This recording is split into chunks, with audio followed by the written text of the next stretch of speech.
हम सबके बीच में हमारे आदरणीय राजयोगिनी शशि दीदी जी पधारे हैं। हम एक हाथ हिलाकर दीदी का स्वागत करते हैं, सत्कार करते हैं, अभिनंदन करते हैं। दीदी हमारे यज्ञ के जॉइंट एडमिनिस्ट्रेटिव हेड हैं।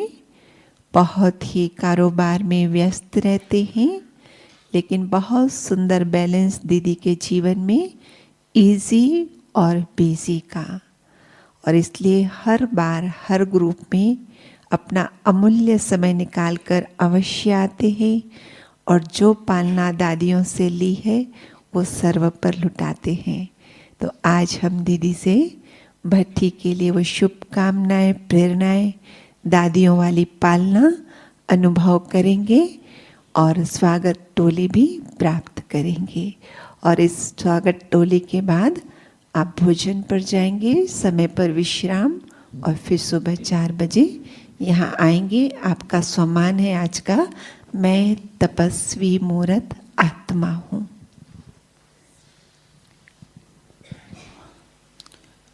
ओम शांति। ओम शांति।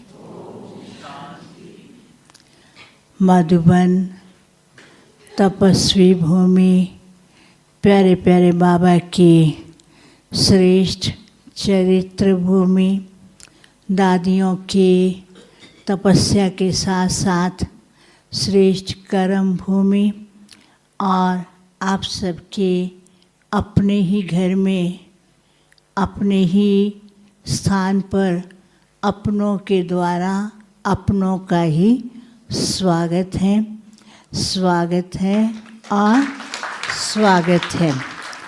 दूसरी बात, आप सभी कितने न भाग्यशाली हैं।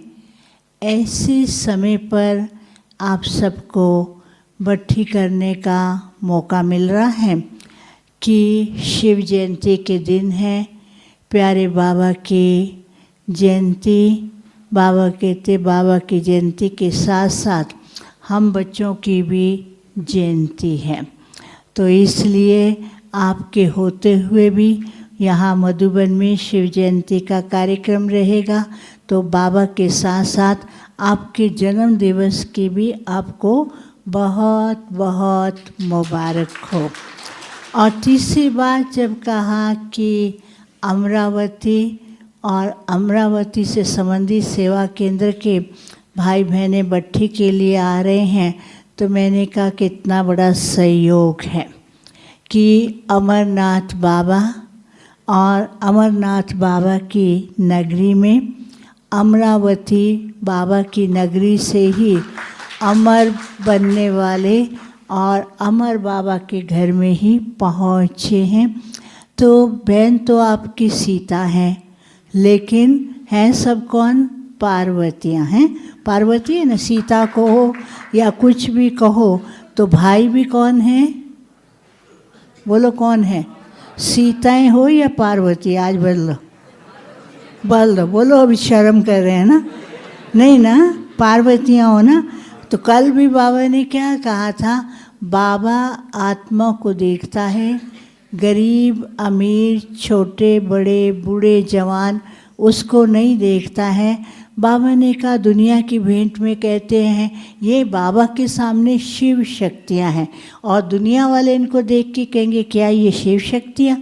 देखो तो सही बैठे कैसे हैं, देखो तो सही इनकी किस प्रकार से कलयुग के अंदर अपने हर एक के अपने अपने शरीर अपने ढंग से हो गए हैं।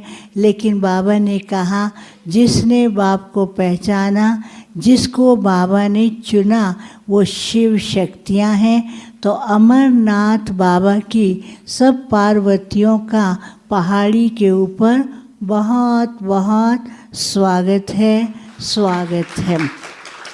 अब आप सब इस भट्ठी के अंदर आए हैं। वैसे तो वहाँ पर भी बड़े बड़े सेंटर हैं, रिट्रीट सेंटर हैं, नागपुर में भी हैं, महाराष्ट्र में हैं, और महाराष्ट्र में हमारी सभी सीनियर बहनें भी हैं, और महाराष्ट्र जोन के इंचार्ज संतोष दीदी भी बीच बीच में चक्कर लगाती रहती हैं। फिर भी यहाँ भट्ठी करने का जो एक आपको बहुत सुंदर सौभाग्य प्राप्त हुआ है, इस सौभाग्य के अंदर भी कई राज समाये हुए हैं। सबसे पहले आज के दिन तो मैं अपनी इस नागपुर जोन की, सब जोन की पुष्पा दीदी को भी बहुत बहुत याद करती हूँ।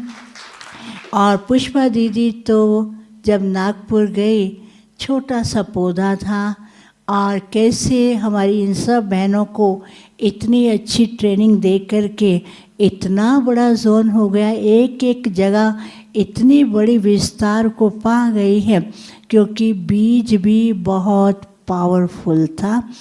और पुष्पा दीदी और हमारा गहरा संबंध है, हो सकता आपको पता हो या ना पता हो। पता है? नहीं पता है? हम लौकिक में भी आसपास रिलेशन में हैं, और जब मैं करनाल में पैदा हुई तो वो उसी समय वहाँ पर थे, और मेरे को उठा करके घुमाती फिराती खिलाती पिलाती थे।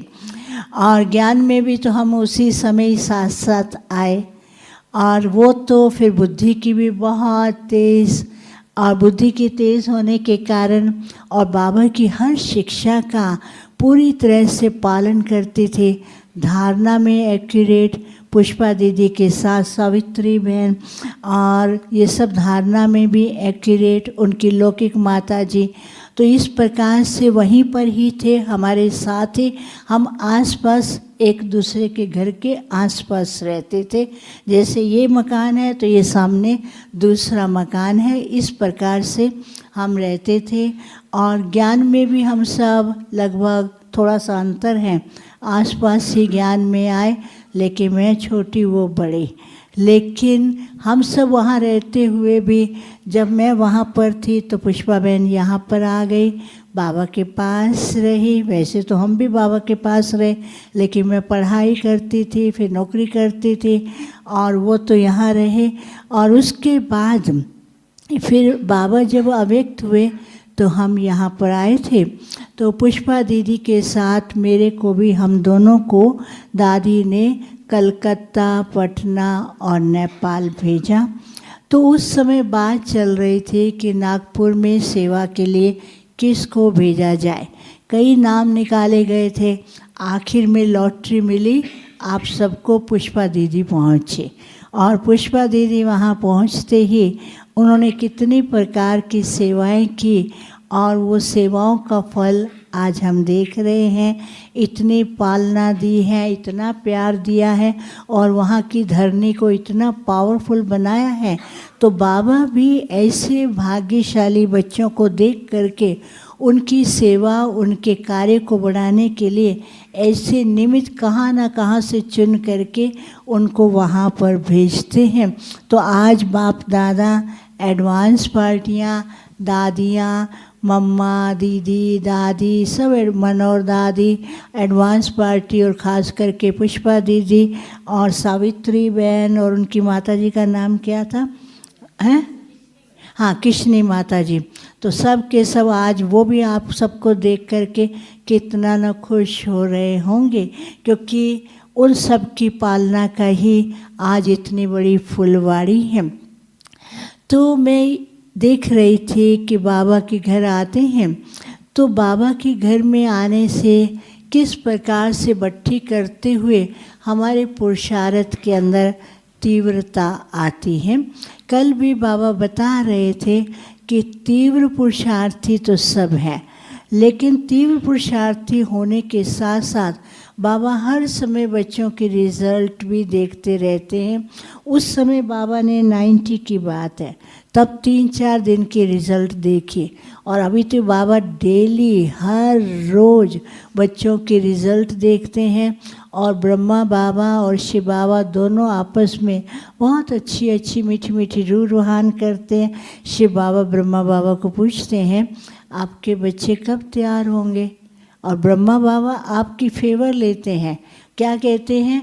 मेरे बच्चे तैयार हो रहे हैं, हो जाएंगे। ये नहीं कहेंगे थे कि ये सुनते नहीं हैं, तैयार नहीं होते हैं, पुरुषार्थ नहीं करते हैं। जिसमें घर में माँ होगी ना, बोलेगी कोई काम नहीं करता बच्चा तो कहेगी सुनता ही नहीं है, कितना समझाती है नहीं सुनता है। ब्रह्मा बाबा इतना प्यार करते, इतना प्यार करते, कहते हैं नहीं ये सब हो जाएंगे और समय आने पर ये सब तैयार हो जाएंगे। तो बाबा रोज़ आप सबको देखते हैं, आपसे मीठी मीठी रूह रूहान भी करते हैं और शिव बाबा फोर्स भरते जल्दी तैयार हो जाए। और ब्रह्मा बाबा कहते जल्दी तैयार तो हो रहे हैं। फिर चलते चलते कभी कभी कई बच्चे कहते हैं शरीर ठीक नहीं है, क्या करें कैसे करें, इससे तो जल्दी विनाश हो जाए। अरे पुरुषार्थ की बजाय सोचेंगे विनाश हो जाए। बाबा कहते पुरुषार्थ करो या विनाश को देखना। तो कई बार बाबा को बच्चे कहते थे बाबा कब वापस चलेंगे, तो बाबा कहते तुम क्या चाहते मैं चला जाऊं, तुम यही चाहते ना, कब चलेंगे मीन्स मैं चला जाऊं। अरे संगम युग के अंदर कैसे भी हो, शरीर चलता या नहीं चलता है, कैसे भी चल रहा है, बीमार हो सुखी हो, गरीब हो अमीर हो, इतना बड़ा सुख जो संगम युग के अंदर है वो सुख आपको सतयुग में भी नहीं मिलेगा।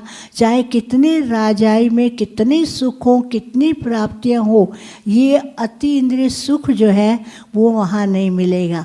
बाबा ने भी तो कहा था ना कि अति इंद्रिय सुख का गायन किसका है? किसका अति इंद्रिय सुख का?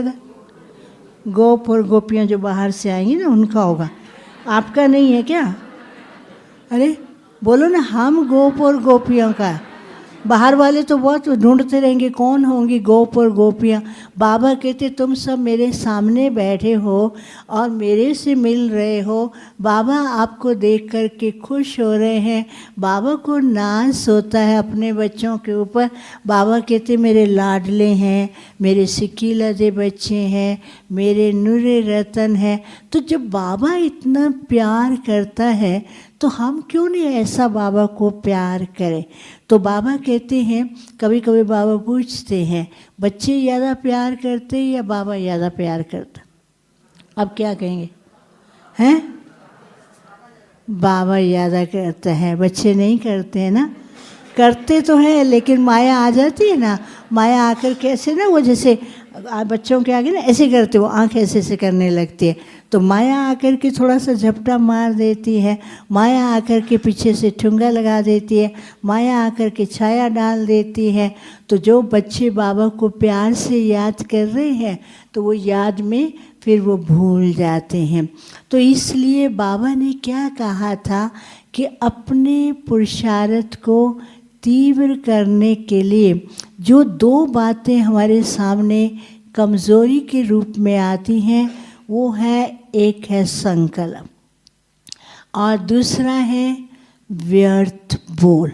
तो जो संकल्प हैं उस संकल्पों को पावरफुल बनाना, संकल्पों को श्रेष्ठ बनाना, संकल्पों की लाइन को क्लियर रखना, उन संकल्पों से हम बाबा से मिलन मनाएं और अपनी स्थिति को पावरफुल बनाते जाएं और बाबा से हम सब कुछ प्राप्त करते जाएं।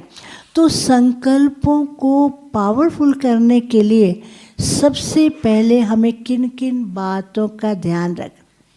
एक तो पहला ध्यान ये रखना है हम कितने भाग्यशाली हैं जो बाबा ने हमको चुना। अच्छा, अब मैं ये और प्रश्न भी पूछूंगी, भाग्यशाली कौन है, सौभाग्यशाली कौन है और पदम भाग्यशाली कौन? जो भाग्यशाली वो हाथ खड़ा करे। कोई भी नहीं, मैं तो कर लेती, ठीक है ना। सौभाग्यशाली वो भी दो चार हैं, और पदम भाग्यशाली, और जिसने नहीं किया। लेकिन मैं आपको बताऊं ये बड़ा गहरा राज है। हमारी ये तीनों ही स्टेज हैं। भाग्यशाली वो जिसको बाबा ने खुद चुना। आपको किसने चुना? बाबा ने चुना है ना। निमित्त बल बहनों को बनाया, चुना तो बाबा ने है। आज जैसे कोई बच्चा कहाँ जन्म लेता है, किसी अच्छे घर में, राजा के घर में, अमीर घर में लेगा, तो कहेंगे इसका कितना बड़ा भाग्य है। अरे जन्म लिया, उसको पता ही नहीं कि मैं ऐसे अमीर के घर में जन्म लिया। देखने वाले कहते हैं ना कि इसका भाग्य है। तो ऐसे ही जब बाबा ने चुना, केवल चुना ही नहीं, उसके साथ बाबा ने पूरा भाग्य साथ में दे दिया ना। कितने टाइटल्स दे दिए, कितने वरदान दे दिए। जन्म लेते ही खुशी हो गई। कोई भी प्रकार के ऐसे खुशी के नशे में झूमते रहेंगे, झूमते। हमें भी याद है, या तो आपके भी अपने अनुभव होंगे, जैसे ही पहले दिन बाबा को देखा योग में बैठे, उस नशे में चढ़ गए, उतरते ही नहीं थे। कई कई दिन उस नशे में, दुनिया की कोई बात अच्छी नहीं लगती थी। कारोबार कर रहे हैं, न्यारे और प्यारे होकर के कर रहे हैं, वो तो आप सबके भी अनुभव है।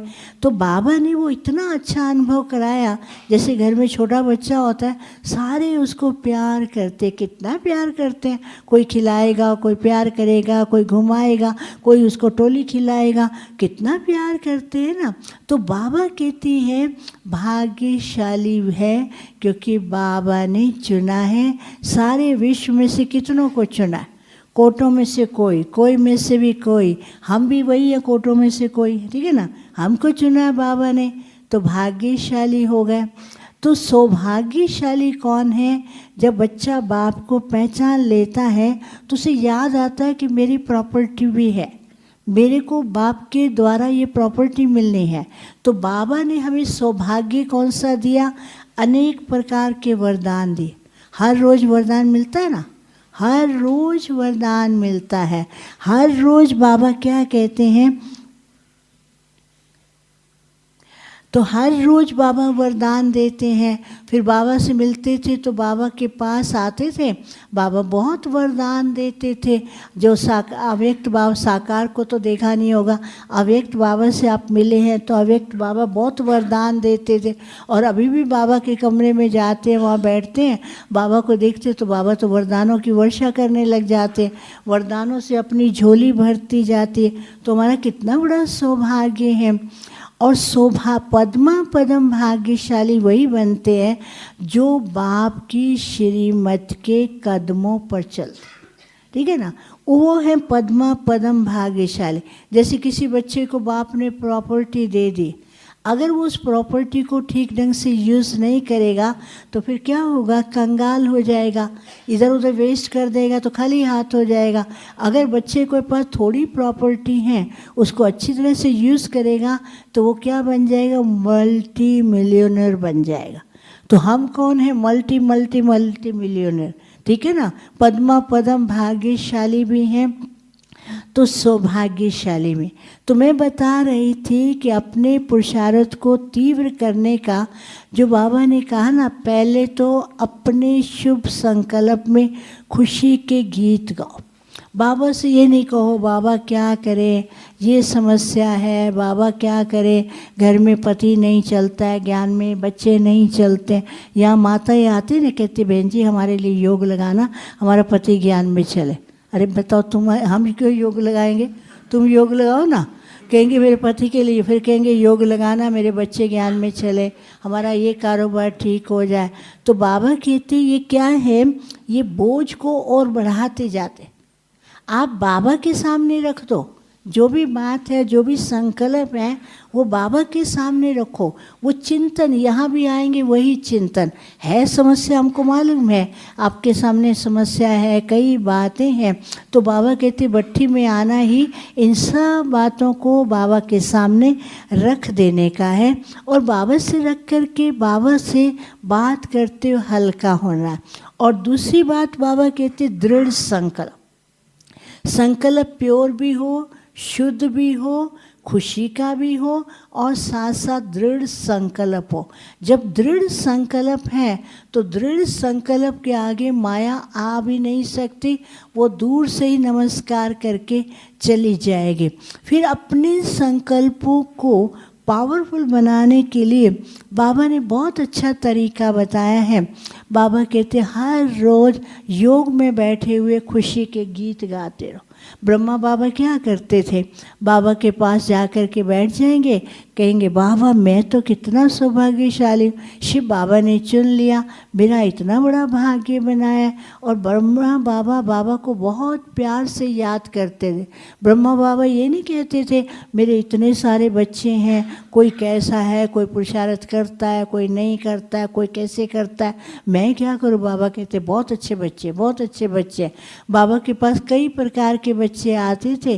कभी कभी ऐसे भी बच्चे आते थे जिसने कोई भूल कर दी होगी तो बाबा को मालूम होता था, तो बाबा उसको बहुत प्यार करते थे, आओ बच्चे आओ बच्चे। तो बाबा कहते थे अच्छा बच्चे सब ठीक है। कहेगा बाबा मैं क्या बताऊं, मेरे से भूल हो गई है।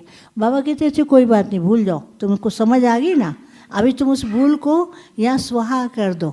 तो बाबा ऐसे डांटते नहीं थे कि तुमने ऐसे भूल कर दिया। बाबा उसको इतना प्यार देते थे, उस प्यार के अंदर उसको रियलाइजेशन हो जाता था, उस प्यार के अंदर उसको क्या होता था, ऐसा अनुभव होता था कि जैसे बाबा मेरे सामने, ठीक है ना।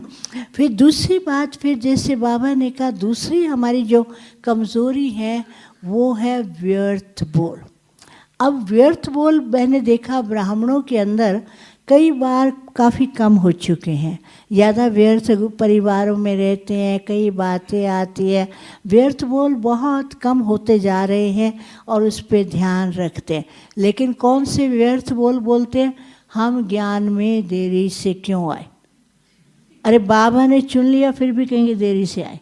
हमने मम्मा बाबा को नहीं देखा, हमने दादियों को नहीं देखा, मेरा पुरुषार्थ ढीला है, इसके घर में तो सब ज्ञान में चलते हैं, हमारे घर में केवल मैं ही चलती हूँ, मेरे साथ कोई नहीं। बाबा कहते जो अकेली चलती है उसका पुरुषार्थ और तीव्र है। बाबा मुरली के अंदर कहते ना बंदेलियाँ कितने कष्ट सहन करती रहती हैं और बाबा बाबा करती रहती हैं, बाबा को याद करते रहते हैं। तो एक तो व्यर्थ बोल ये, फिर दूसरा व्यर्थ बोल क्या कहेंगे, देरी से क्यों आए। बाबा कहते देरी से आए तो क्या मिल रहा, माखन मिल रहा। पहले आते तो ज्ञान को कितना घोटना पड़ता, अभी तो आपको कितना माखन मिल रहा है, घर बैठे रोज़ ऑनलाइन क्लास मिलती है। कोरोना में क्या देखा, कितनी क्लासेस किया, इतनी क्लासेस, झोली बढ़ती गई बढ़ती गई बढ़ती गई और यहाँ पर सारा बढ़ता गया। तो वो भी तो भाग्य की निशानी, घर बैठे ही आपको ज्ञान की वर्षा हो रही थी और अभी तो इतना ज्ञान स्पष्ट रीति से हो गया है। तो फिर देरी से आने का भी फ़ायदा है। लेकिन देरी से आने वालों के लिए एक बार बाबा ने बहुत अच्छी बात की थी। अब बाबा ने कहा जो बच्चे देरी से, अब ध्यान से सुनना, इसको इधर उधर मिक्स मत कर देना, ठीक है ना। बाबा ने कहा अगर जो देर से आते हैं उनको 25% एक्स्ट्रा मार्क्स मिलते, याद है। ताली बल बजाओ, लेकिन फिर सुनना ध्यान से, इसलिए बोल रहे हैं। अभी आप देखो बाज़ार जाते हैं, बाज़ार में सेल लगी हुई है, उसमें लिखा 50% छूट, ठीक है ना। अब 50% छूट लिखी हुई है, लेकिन उस दुकान से कुछ खरीदोगे तब तो 50% छूट मिलेगी, या पढ़ के जाते रहोगे अरे 50% छूट, 50% कंसेशन, तो क्या मिलेगा, कुछ नहीं मिले। कुछ मिला। बाबा ने क्या कहा, 25% एक्स्ट्रा मार्क्स उसको मिलेंगे जो पुरुषार्थ में सीधे चलेंगे, ऊपर नीचे, जैसे ना बाबा कहते लाइनों में एक लाइन ऊपर जा रही है, एक लाइन नीचे जा रही है, कभी बैठ गए, कभी चल पड़े, कभी साइट सीन देखने बैठ गए। तो जो पुरुषार्थ सीधा एकदम ठीक ढंग से करेंगे उनको 25% एक्स्ट्रा मिलेंगे। फिर दूसरी बात बाबा ने ये भी कही है कि कई कहते हैं ना बच्चे बाबा माला तो बन गई है। बाबा ने कहा हाँ माला बन गई है, माला के नंबर भी फिक्स हो गए, लेकिन आपके लिए कितनी मालाएं हैं मालाएं कि नहीं, याद है कि नहीं है, नहीं है ना याद। बाबा ने कहा एक माला के आगे दूसरी, दूसरी माला के आगे तीसरी, मालाएं तो कितनी है। अब एक माला डालो और एक माला के ऊपर ब्रेसलेट टाइप हो तो कितना अच्छा लगेगा, वो सुंदर लगेगा या वो सुंदर लगेगा। जो खाली एक ही माला हो और उसके साथ साथ कितना डिज़ाइन बना होता है और उसके साथ साथ तो बहुत सुंदर सुंदर मालाएं लगी होती है, वो दूर से देखते वही अट्रैक्ट करेगी ना। वो माला अपने ढंग की ये पूजनीय है, लेकिन ये माला है आप बच्चों के लिए। बाबा ने कहा था कि आप तैयार हो, बाबा तो माला बनाने के लिए बैठा है और बाबा तो माला बनाते हैं, लेकिन बच्चों को तैयार होना है। तो तैयार होने के लिए बच्चों को विशेष पुरुषार्थ करना है और उस पर ध्यान देना है। फिर बाबा ने व्यर्थ बोल के लिए एक बहुत अच्छी बात बताई थी। चटनी कौन सी बनाते हो? चटनी अच्छी लगती है ना खाने में, याद है? चटनी कौन सी है? एक अच्छी बात देखो, चटनी में दो बातें बाबा ने मिक्स किया था।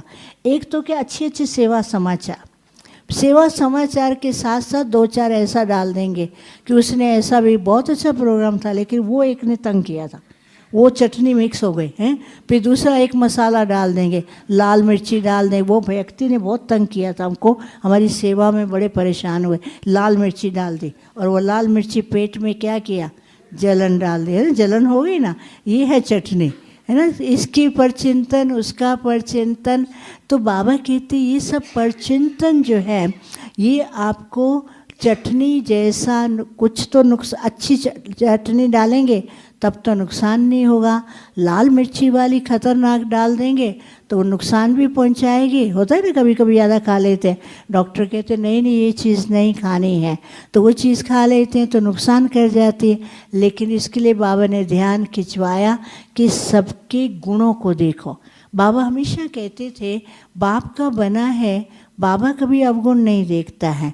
इतनी सेवा कर रहे हैं, बाप को पहचाना है तो बाप का बच्चा है तो बाप के गुणों को, बाप जैसे बच्चों के गुणों को देखते हैं, ऐसे बच्चों को भी क्या करना है, ब्राह्मण परिवार से प्यार से चलना। देखो संगम युग के अंदर ब्राह्मणों के बिना रह नहीं सकते, रह सकते?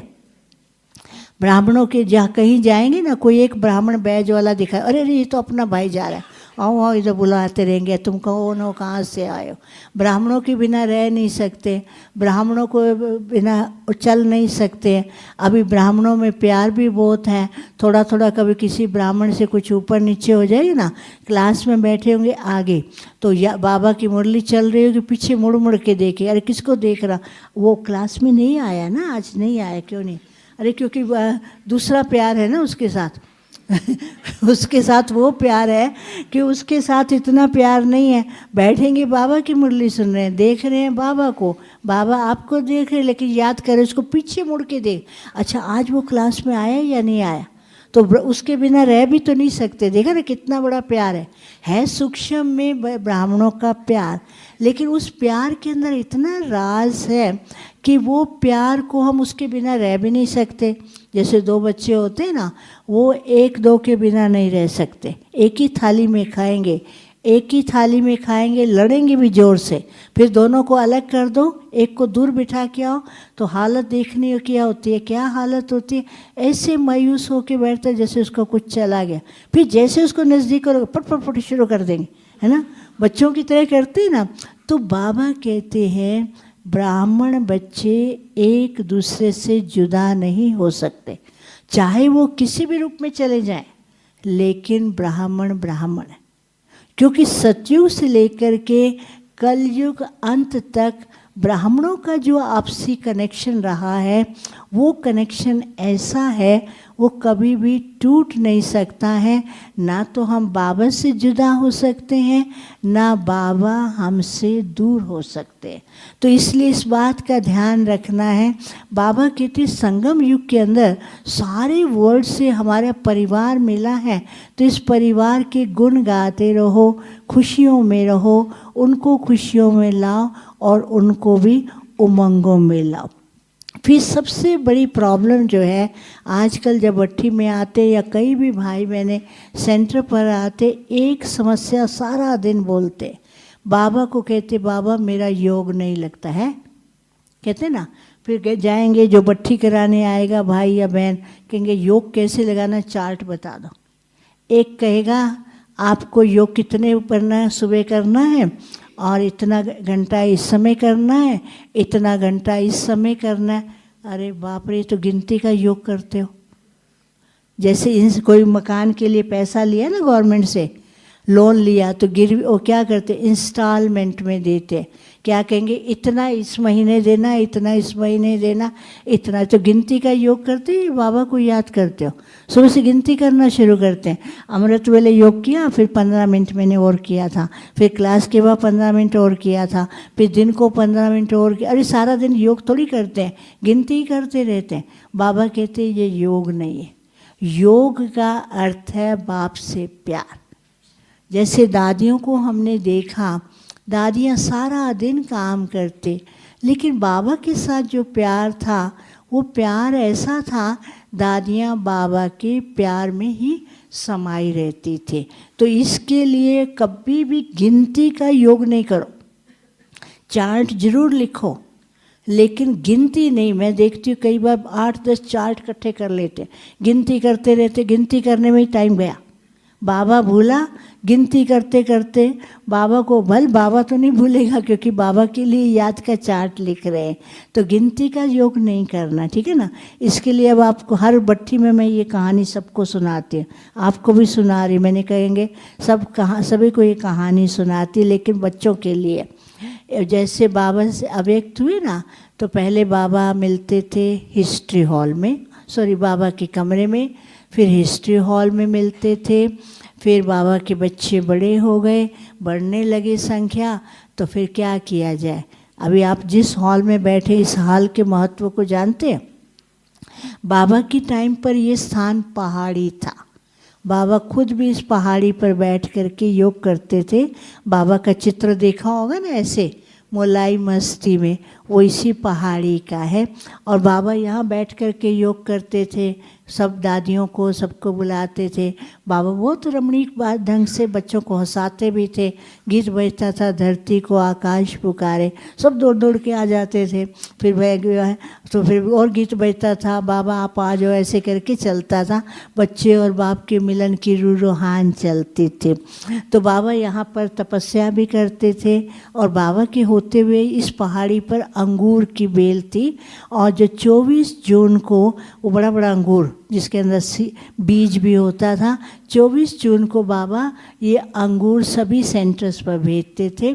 3-4 ग्रुप होता था। एक ग्रुप दिल्ली जाएगा, इधर राजस्थान से होते दिल्ली, और फिर दिल्ली, पंजाब, हरियाणा। एक ग्रुप महाराष्ट्र जाएगा, बॉम्बे जाएगा।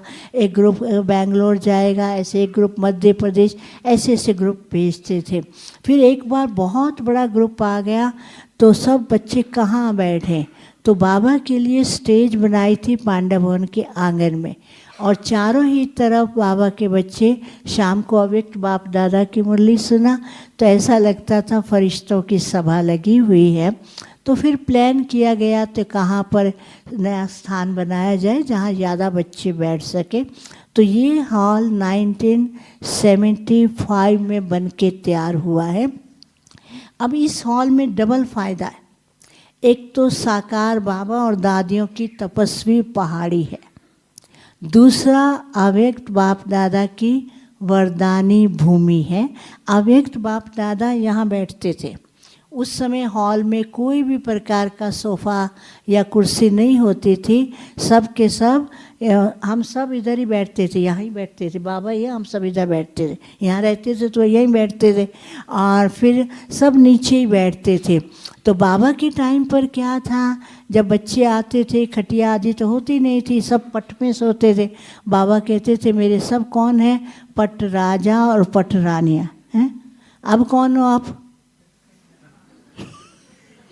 अब क्या कहेंगे हैं? अब तो पलंग मिला हुआ है ना, पलंग राजा तो नहीं कहेंगे ना, हैं? अभी तो यही कहेंगे बाप के दिल तख्त नशीन है।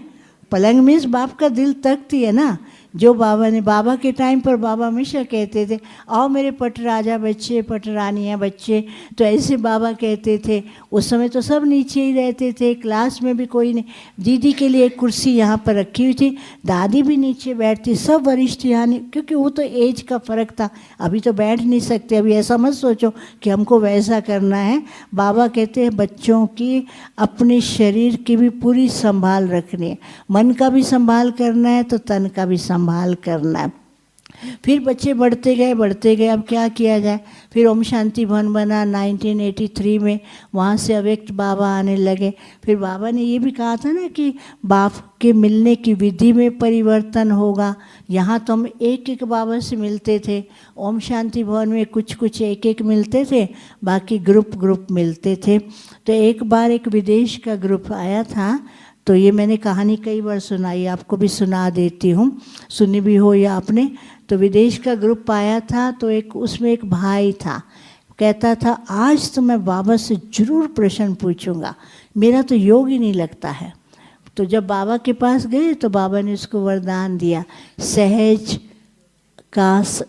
सदा का योगी। तो सारे हंसने लगे। बाबा ने कहा क्यों? उन्होंने कहा बाबा ये तो कहता मेरा योग नहीं लगता।